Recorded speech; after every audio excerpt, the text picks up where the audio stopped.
નમસ્કાર વિદ્યાર્થી મિત્રો, વર્લ્ડ બોક્સ ની YouTube ચેનલમાં આપ સૌનું હાર્દિક સ્વાગત છે.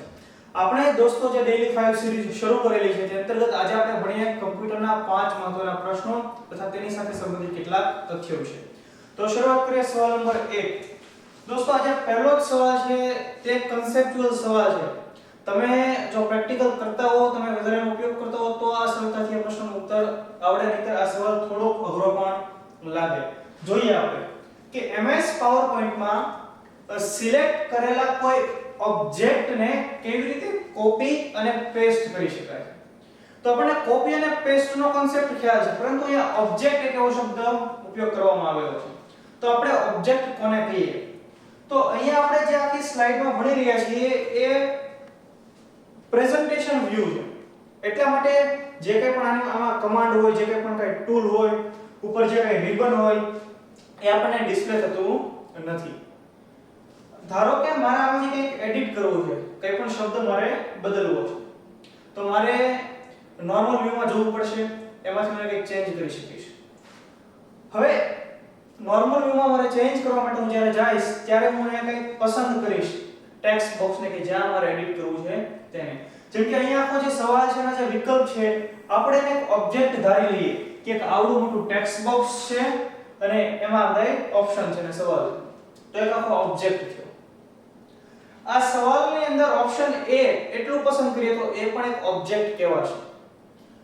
હવે આપણે સવાલ સમજીએ કે MS PowerPoint માં સિલેક્ટ કરેલા કોઈ ઓબ્જેક્ટને, તો અહીંયા આપણે શું સિલેક્ટ કર્યું ઓબ્જેક્ટ તરીકે? તો કે આપણે સવાલ અને એના વિકલ્પ બધી જ વસ્તુને એક ઓબ્જેક્ટ તરીકે પસંદ કરી. જેટલું પણ આખું ટેક્સ્ટ બોક્સ છે તે એક ઓબ્જેક્ટ. એને કેવી રીતે કોપી અને પેસ્ટ કરી શકાય? તો કોપી અને પેસ્ટ નો સિમ્પલ કન્સેપ્ટ અહીંયા પૂછવામાં આવેલો છે. તો આપણે ઓપ્શન જોઈએ કે control C and control V, option B કંટ્રોલ+D, ઓપ્શન C કંટ્રોલ કી દબાવી રાખી ડ્રેગ કરી છે, અને option D all of the above. હવે આપણે જો જોઈએ ઓપ્શન A કે કંટ્રોલ C અને કંટ્રોલ V, આપણે ઓપ્શન વાંચીએ એટલે આપણને તરત ખ્યાલ આવી જાય કે ભાઈ આ તો કોપી અને પેસ્ટ નો ઓપ્શન એ આપેલો છે, એટલે આપણે તરત ઓપ્શનને ટિક માર્ક કરી દઈએ. બાકીના ઓપ્શન વિશે ન વિચારીએ તો અહીંયા થોડીક પ્રશ્ન થાય. હવે કટ, કોપી અને પેસ્ટ માટે સર્વસામાન્ય શોર્ટકટ કી છે, આપણને સૌને આવડે છે ભાઈ કટ. તો એના માટે છે Ctrl+X, કોપી Ctrl+C અને પેસ્ટ Ctrl+V. તો અહીંયા આપણે આખો ટેક્સ્ટ બોક્સ સિલેક્ટ કરેલો હોય, એને કોપી કરીએ અને પછી એને પેસ્ટ કરીએ તો ઈ ચાલે Ctrl+C અને Ctrl+V થી. એટલે વિકલ્પ A છે એ તો સાચો જ છે જ. પણ અહીંયા ઓપ્શન D છે કે આપેલા તમામ, એટલે કે A, B અને C ત્રણેય, એટલે આ અન્ય વિકલ્પો બંને જે B અને C છે તેના વિશે પણ આપણે તપાસવું રહ્યું. હવે ઓપ્શન B Ctrl+D.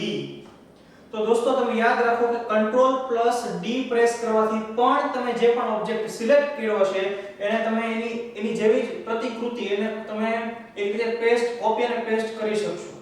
તમારી પાસે લેપટોપ, કોમ્પ્યુટર હોય તો તમારે પ્રેઝન્ટેશનની અંદર જઈને PowerPoint ઓપન કરવાનું, પ્રેઝન્ટેશનમાં તમારે માત્ર તમારું નામ લખવાનું અને ટેક્સ્ટ બોક્સને સિલેક્ટ કરવાનું અને પછી આપવાનું Ctrl+D, એટલે તમે જે તમારું નામ લખ્યું છે એ કોપી થઈ જશે.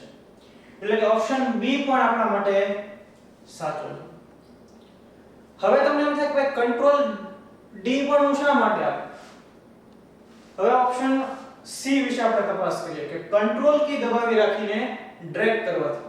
હવે ડ્રેગ કર્યું કોને કહેવાય? તો કે કોઈ પણ ફોલ્ડરને આપણે પસંદ કરીએ, માઉસના લેફ્ટ ક્લિકથી પછી એને બીજી જગ્યાએ ખસેડી જઈએ અને ત્યાંથી ક્લિક છોડી દઈએ તેને ડ્રેગ એન્ડ ડ્રોપ કર્યું કહેવાય. તો અહીંયા આખું ટેક્સ્ટ બોક્સ આપણે પસંદ કર્યું, કંટ્રોલ કી દબાવવાની અને પછી લેફ્ટ કી પ્રેસ કરીને સહેજ આપણે ડ્રેગ કરશું, એટલે આ જે ટેક્સ્ટ બોક્સ કે જે કંઈ આપણે કન્ટેન્ટ, જે કંઈ પણ ઓબ્જેક્ટ આપણે પસંદ કર્યો છે એની કોપી અને પેસ્ટ થઈ જશે. ઓકે, તો આપણો આ પ્રશ્નનો સાચો જવાબ શું થશે? D all of the above, એટલે કે આપેલા તમામ આ ત્રણેય વિકલ્પ A, B અને C થી આપણે કોપી અને પેસ્ટ કરી શકીએ એક રીતે. ઓકે, તો આ સવાલ નંબર 1 થયો. ત્યારબાદ આપણે જોઈએ OTT નું પૂરું નામ જણાવો. હવે OTT આપણે નામ સાંભળ્યું છે, કદાચ આવનારી પરીક્ષાની અંદર આ પ્રશ્ન પૂછાઈ શકે. કેમ? તો કે ચર્ચામાં પણ રહેતો હોય છે, એનો ઉપયોગ પણ અત્યારે ઘણો બધો થઈ રહ્યો છે. એમાં લોકડાઉનના સમયગાળાની અંદર ભરપૂર ઉપયોગ OTT પ્લેટફોર્મનો થયો અને ઘણી બધી ચર્ચામાં પણ રહ્યું. કેમ? તો કે તાજેતરમાં જ ભારત સરકારે એવું નક્કી કર્યું છે કે OTT પ્લેટફોર્મ પર પણ પાબંદીઓ લગાડવામાં આવે. એટલે કે એક મંત્રાલય, ભારતના માહિતી ઇન્ફોર્મેશન ટેકનોલોજી જે મંત્રાલય છે એની અંતર્ગત OTT પ્લેટફોર્મને લાવવાની વાતચીત થઈ રહેલી છે. શા માટે? તો કે OTT પ્લેટફોર્મ પર કઈ સેન્સર હોતું નથી ને એના કારણે એને થોડું કંટ્રોલમાં લેવું પણ જરૂરી છે. એટલા માટે ભારત સરકારના માહિતી અને ટેકનોલોજી મંત્રાલય અંતર્ગત તેને લાવવાની વાત થઈ રહી છે. તો OTT પ્લેટફોર્મનો આપણે ઉપયોગ કરીએ છીએ. આપણે Netflix કે Disney Plus કે Amazon Prime Video ની અંદર અલગ અલગ વેબ સિરીઝ જોતા હોય છે, અલગ અલગ મૂવી જોતા હોય છે. તો પરીક્ષામાં ચોક્કસ સવાલ પૂછાય કે OTT પ્લેટફોર્મનું પૂરું નામ જણાવો. તો ઓપ્શન જોઈએ: on the top, on the television, over the top, over the television. તો દોસ્તો આ પ્રશ્નનો સાચો જવાબ થશે over the top. on the top કે on the television નહીં આવે. OTT ના કારણે શું થયું કે આપણે મોબાઈલની અંદર જ તે વેબ સિરીઝ વગેરે જોતા થઈ ગયા છીએ. એના માટે હવે કેબલ કે ડિશની વગેરેની જરૂરિયાત ઊભી થતી નથી. આપણે કોઈ પણ Amazon Prime Video ને સબસ્ક્રાઇબ કરી લઈએ અથવા તો Disney Plus ને સબસ્ક્રાઇબ કરીએ તો એમાં રહેલો જે પણ કઈ કન્ટેન્ટ છે, જે કંઈ પણ એન્ટરટેનમેન્ટ છે તેને આપણે જોઈ શકતા હોઈએ છીએ. તો આ OTT નું પૂરું નામ ઓવર ધ ટોપ. આ ખાસ તમે નોંધી લેજો, પરીક્ષામાં પૂછવાની પૂરેપૂરી સંભાવનાઓ. હવે આપણે જોઈએ કે અન્ય કયા કયા OTT પ્લેટફોર્મ છે. હવે આમાંથી પણ તમને સવાલ પૂછાઈ શકે કે નીચેનામાંથી કયું OTT પ્લેટફોર્મ નથી? તો Netflix ખૂબ જ famous, Disney Plus, Amazon Prime Video, તો આ બધા એક આપણે જાણેલા છે. પણ એક Hulu પણ એક OTT પ્લેટફોર્મ જ છે, તો આ પણ આપણે ખાસ યાદ રાખીએ.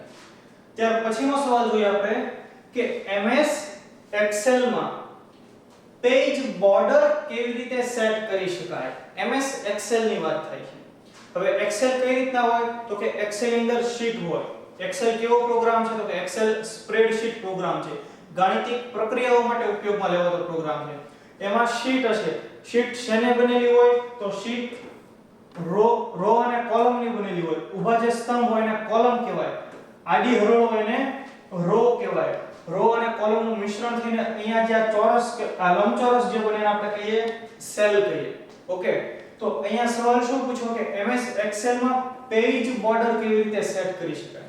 તો પહેલી વાત એ કે આમાં આખી એક્સેલ શીટ જે હોય ઈ સેલ, આખી સેલ જ હોય એની અંદર. ઓકે, તો હવે આપણે અહીંયા એના વિકલ્પો તપાસીએ કે બોર્ડર ટેબમાં જવાનું અને પછી એમાંથી ફોર્મેટ સેલ, બોર્ડર ટૂલમાં જવાનું અને એમાં ફોર્મેટ સેલ, પછી પેજ લેઆઉટમાં જવાનું, એમાં પેજ બોર્ડર અને પછી નન ઓફ ધ અબોવ. તો આ પ્રશ્નનો જવાબ શું થશે? તો આ પ્રશ્ન વાંચીને ત્યાં થોડો ઘણો આપણને અંદાજ આવી કે MS Excel ની વાત થાય છે, તો Excel માં પેજ જેવું કઈ હોય નહીં. હા, આપણે ચોક્કસ એમાં એક પ્રકારના એવા સેટિંગ કરી શકીએ કે આપણને ખ્યાલ પડે કે ભાઈ કેટલા સેલ આ એક પેજમાં પ્રિન્ટ થશે, ઉપરથી કેટલા સેલ પ્રિન્ટ થશે, નીચેથી કેટલા સેલ આવશે, ટોટલ કેટલો કન્ટેન્ટ એક પેજમાં પ્રિન્ટ કરીએ તો સમાશે, એ બધું આપણે સેટ કરી શકતા હોય છે. પરંતુ અહીંયા વાત થઈ રહી છે પેજ બોર્ડરની. તો એક વાત ખાસ યાદ રાખો કે Excel માં પેજ બોર્ડર સેટ થઈ શકતી હોતી નથી. એટલે આપણે આપણી રીતે અહીંથી કંઈક વિકલ્પો એવા લાગે બોર્ડર જેવા એટલે લખી નાખવાના નહીં. Option D none of the above આ પ્રશ્નનો સાચો જવાબ થશે. તો જો Excel માં આપણે પેજ બોર્ડર ન સેટ કરી શકીએ તો MS Office નો એક બીજો સોફ્ટવેર, એક બીજી એપ્લિકેશન છે MS Word. તો MS Word માં આપણે કઈ પેજ બોર્ડર સેટ કરી શકીએ? તો આપણે યાદ કરવાનું કે MS Word એક એવો પ્રોગ્રામ છે તો કે લાંબુ લખાણ લખવા માટેનો, પત્ર લખવા માટેનો પ્રોગ્રામ છે. એટલે કે ખાસ કરીને લેખન માટેનો જ પ્રોગ્રામ છે. આપણે આપણી આત્મકથા લખવી હોય, જો લખાવી હોય તો આપણે ક્યાં લખી શકીએ? Word માં લખી શકીએ ખરા. એટલે એમાં કંઈક આવો પેજ સેટઅપ અથવા તો પેજ બોર્ડર જેવું કંઈક વિકલ્પો જોઈએ. તો એમાં ક્યાં વિકલ્પ છે? ઓકે, તો એમાં ડિઝાઇન નામની ટેબ, ખાસ એક વસ્તુ આ નોંધી લો તમે કે MS Word માં ડિઝાઇન નામની ટેબ અને એમાં પેજ બોર્ડર નામનો એક વિકલ્પ હોય છે, રાઈટ? તો અહીંયાથી આપણે MS Word માં પેજ બોર્ડર સેટ કરી શકતા હોઈએ છીએ. ત્યાર પછીનો સવાલ જોઈએ આપણે કે એક જ પત્ર ઘણા બધા લોકોને મોકલવા માટે નીચેનામાંથી કયું ટૂલ ઉપયોગી છે? તો અહીંયા MS Word ના કયા ટૂલનો પ્રશ્ન પૂછેલો છે કે જેના થકી આપણે એક જ સરખો પત્ર ઘણા બધા લોકોને મોકલી શકીએ? ધારો કે લગ્નની કંકોત્રી હોય તેનો કન્ટેન્ટ એક સરખો જ રહેશે, ખાલી શું ફરશે તો કે જેને આમંત્રણ આપવાનું છે એનું નામ બદલાશે. આપણે ભણવાનું પૂરું થાય એટલે આપણે ડિગ્રી સર્ટિફિકેટ આપણને મળે, તો ડિગ્રી સર્ટિફિકેટ જે હોય તેનો કોઈ ફોર્મેટ સરખું જ હશે, માત્ર એ સર્ટિફિકેટમાં બદલાય તો શું બદલાય તો કે સ્ટુડન્ટનું નામ બદલાય અને એણે મેળવેલા ગુણ એટલે કે એના પર્સન્ટેજ કે જે કંઈ પણ એની ડિટેલ હોય તે બદલાય. બાકી અન્ય બધી જ બાબતો સમાન રહેતી હોય છે, ઉપર કાંઈ કોલેજનું નામ બદલાવવાનું નથી, યુનિવર્સિટીનું નામ બદલાવવાનું નથી. તો જે તે યુનિવર્સિટી એના વિદ્યાર્થીઓને જ્યારે કોઈ આવું સર્ટિફિકેટ બનાવવું છે તો એમાંથી ડાયનેમિક ડેટા, ડાયનેમિક એટલે જે બદલાય એવો ડેટા શું તો કે ધારો કે એનું નામ અને બીજી શું વસ્તુ તો કે એને મેળવેલા માર્ક્સ અથવા તો ગ્રેડ જે કાંઈ હોય. તો યુનિવર્સિટી શું કરશે, પહેલા તો ફોર્મેટ બનાવશે, પછી અહીંયા નામ કોપી કરશે, પછી પાછું આખું ફોર્મેટ કોપી કરશે, એમાં વિદ્યાર્થીનું પાછું નામ અહીંયા લખશે, અહીંયા એના માર્ક્સ લખશે, એવું કરશે. તો કે એવું કંઈ કરાય નહીં.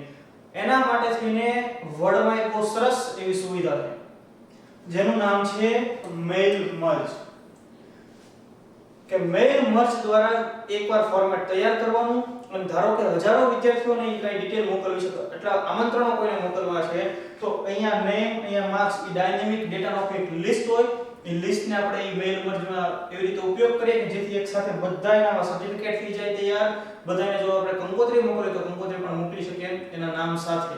બધાના નામ પણ આપણે એકવાર લિસ્ટ બનાવી નાખ્યું એની મેળા પછી અહીંયા બધે આવી જાય. આ પ્રકારની સુવિધા MS Word માં રહેલી છે જેને મેઇલ મર્જ કહેવામાં આવે છે. વર્ડિંગ બોક્સ માય ક્લાસની અંદર મેઇલ મર્જ કેવી રીતે કરવામાં આવે એના વિશે ભણાવેલું છે. ઓકે, તો આ એક જ પત્ર ઘણા બધા લોકોને મોકલવા માટે કયો ટૂલ ઉપયોગી થશે તો કે મેઇલ મર્જ નામનું ટૂલ ઉપયોગી થશે. તમે અહીંયા જોઈ શકો એક સ્ક્રીનશોટ છે કે કઈ રીતે અને ક્યાંથી થતું હોય. તો તમે જો અહીંયા મેઇલિંગ ટેબ આપણને જોવા મળે છે. અને આ મેઇલિંગ ટેબ ની અંદર આખો મેઇલ મર્જ થઈ શકે. સ્ટાર્ટ મેઇલ મર્જ, સિલેક્ટ રેસિપિયન્ટ્સ, ત્યાંથી આપણે પસંદ કરવાના કે કેટલા લોકોને આપણે મોકલવું છે એની યાદી આપણે પહેલેથી બનાવેલી તો ઠીક છે, નહીતર આપણે અહીંયા બનાવી પણ શકીએ ખરા. ઓકે, તો આ વાત થઈ મેઇલ મર્જ વિશે.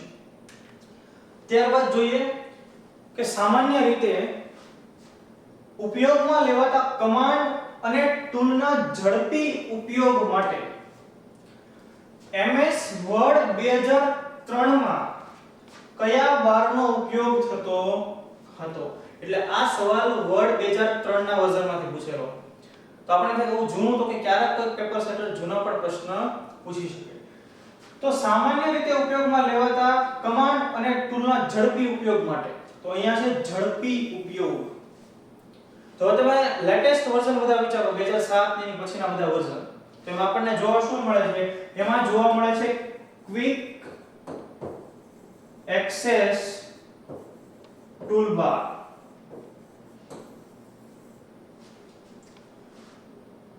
ટાઇટલ બાર એની ડાબી સાઈડના સૌથી ઉપર ક્વિક એક્સેસ ટૂલબાર જોવા મળે કે જ્યાં આપણે ઝડપથી કોઈ પણ એવા ટૂલને એક્સેસ કરવા છે ત્યાં આપણે એને ગોઠવી શકીએ. પરંતુ 2003 ના વર્ઝનમાં શું પરિસ્થિતિ હતી? તો એમાં એક આખું ટૂલબાર નામનો એક બાર હતો. આપણે એક ઇમેજ જોઈએ એટલે આપણને તરત ખ્યાલ પડી જશે. તો અહીંયા તમે જુઓ આ જૂનું વર્ઝન છે તો અહીંયા છે આ ટાઇટલ બાર, અહીંયા ટાઇટલ, આ મેનુ બાર, પછી આ સ્ટાન્ડર્ડ ટૂલ બાર. તો તમે આજે હું ડ્રો કરી રહ્યો છું લાઈન, એ શું છે? સ્ટાન્ડર્ડ ટૂલ બાર, કે જ્યાંથી આપણે જે ઝડપથી એક્સેસ કરવાનો, બહુ ઝડપથી આપણે જે ટૂલનો ઉપયોગ કરવો છે ત્યાંથી આપણે એનો ઉપયોગ કરી શકતા હોઈએ છીએ. તો દોસ્તો આ 5 કોમ્પ્યુટરના મહત્વના પ્રશ્નો ડેઈલી 5 અંતર્ગત આઈ હોપ કે તમને કંઈક નવું જાણવા મળ્યું હશે. Thank you very much.